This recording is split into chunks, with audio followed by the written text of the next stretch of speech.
मध्यरात्रीपासून काल पेट्रोल आणि डिझेलच्या दरामध्ये 3 ते 3.5 रुपयांची दरवाढ आहे. पण ही दरवाढ अद्यापही वाहन चालकांना ठाऊकच नाहीये. जेव्हा वाहन चालक पेट्रोल पंपावर पेट्रोल घेण्याकरता येतोय त्याच वेळी त्यांना हा साक्षात्कार होतोय आणि संताप व्यक्त होतोय. या सगळ्याचा आढावा घेतला आपले प्रतिनिधी सतेज औंधकर यांनी.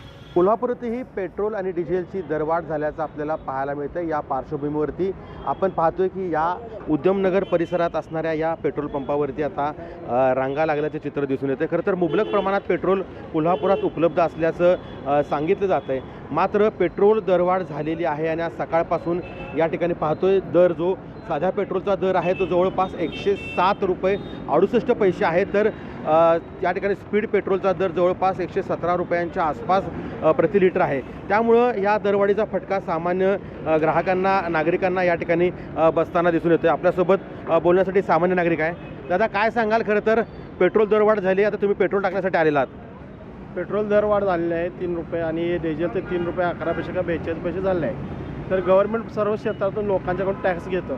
त्या टॅक्समधून जे गव्हर्नमेंटनं वाढलेला रेट आहे त्याचे पैसे गव्हर्नमेंटने भरावे व टॅक्स स्वरूपात लोकांकडून पैसे घेतलेत. पण ते लोकांना त्याचा अनायत त्रास होतो आहे.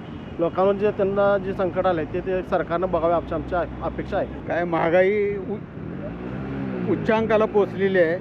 काय गोरगरिबांचे हाल होत आहे.